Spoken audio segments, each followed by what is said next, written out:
የኢፌድሪ ዋና ኢነርጂ ሚኒስቴር ከተጠሪ ተቋማቱ ጋር በመሆን በሲዳማ ክልል ሰሜናዊ ሲዳማ ዞን ሸበዲኖ ወረዳ በዲላ አፈራራ ቀበሌ የአረንጓዴ አሻራና የክረምት በጎ ፍቃድ መርሃ ግብር አካሂዷል። መርሃ ግብሩ ከአካባቢ ጥበቃ ባለፈ ማህበራዊ ተጠያቂነትንና የምግብ ዋስትናን ለማረጋገጥ ለተጀመረው ተግባር ጉልህ ድርሻን ያበረክታል ተብሏል። በመርሃ ግብሩ ላይ የተገኙት የውሃና ኢነርጂ ሚኒስትር ዶክተር ኢንጂነር ሀብታሙ ኢተፋ ባደረጉት ንግግር እየተከልን ያለነው ችግኝን ብቻ ሳይሆን የምግብ ሉዓላዊነታችንን ጭምር ነው። ሚኒስትሩ አክለውም የአረንጓዴ አሻራ መርሃ ግብር የአፈር መሸርሸርን በመቀነስ የውሃ ምንጮችን በማጠናከርና የምግብ ዋስትናን በማረጋገጥ ለዘላቂ ልማት መሰረት እንደሚሆን ገልጸዋል። የመጣውን ስራ ዛፍ ተከለ ብቻ አይደለም፣ የምንተክላቸው ችግኞች ለሰው ልጆች በረከት እንዲሆኑ አካባቢ ይጠብቃሉ፣ መሬት እንዳይሸረሸር ያደርጋሉ። እውነት ነው።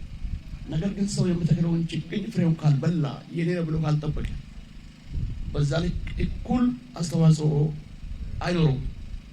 ለዛ ነው በጣም ብዙ እጅ የሚሆነው ቅድም ትምህርት ቤት ግቢ ውስጥ ተከላቸው ለጥበቃም እንዲያመች ተርቦ ታስቦ ነው የሚበላ ቢሆን።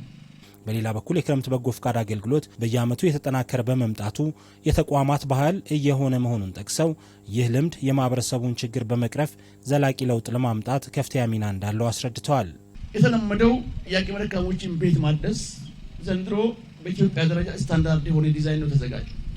አይታችሁ እንደሆነ በፊት አንዱ ይጠግናል፣ አንዱ ሌላ ስራዎችን ይሰራል። የዘንድሮ እንደዛ አይደለም። በፌደራል ደረጃ የሚሰራው ስራ ባለ አንድ መኝታ፣ ባለ ሁለት መኝታ ምን ያህል ቆርቆሮ ግንብ እንደሚኖረው ምን ያህል መጠን እንደሚኖረው በምን ተዘጋጅቶ እሱን በሰባቱ ቤተሰቦች ላይ እንተገብራለን።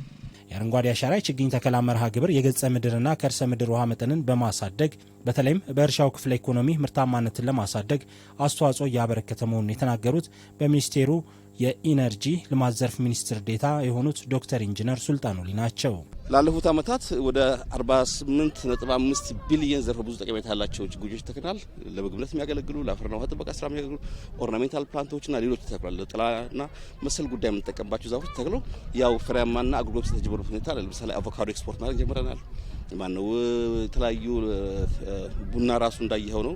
ዘንድሮማ ያው የምንተክለው ያው ኦልሞስት የደረሰውን ቡና ነው የምንተክለውና በአጭር ጊዜ ውስጥ ወደ ኢኮኖሚ ይገባሉ። ስለዚህ አሁን እስከዛሬ ተከላቸው ነገሮች በአጠቃላይ ይህንን ስራ ለማካሄድ ከፍተኛ የሆነ ስራ ዕድል ጭምር እየፈጠረ እንገኛለን። በተጨማሪም እንደ ሀገር እየተከናወነ ያለው የአረንጓዴ አሻራ የችግኝ ተከላ መርሃ ግብርም ሆነ የክረምት በጎ ፍቃድ አገልግሎት በተለይ ለሴቶች በጎ የሆነ ተጽዕኖ መፍጠሩን በሚኒስቴሩ የሴቶችና ማህበራዊ ጉዳዮች አካቶ ትግበራ መሪ ስራ አስፈጻሚ የሆኑት ወይዘሮ የውብዳር አሚኖ ተናግረው ተግባሩ ተጠናክሮ ሊቀጥል ይገባል ብለዋል።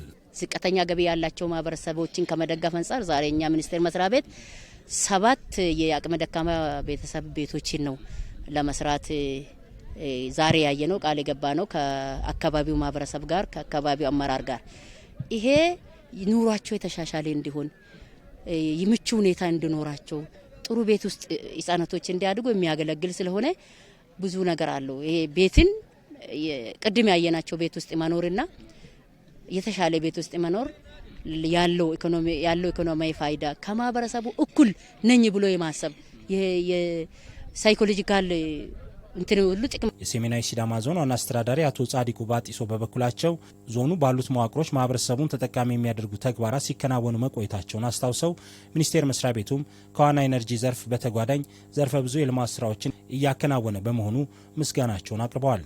ሚኒስቴር መስሪያ ቤቱ በራሱም ችግኝ ገዝቶ አምጥቶ እኛም ሰጠናቸው።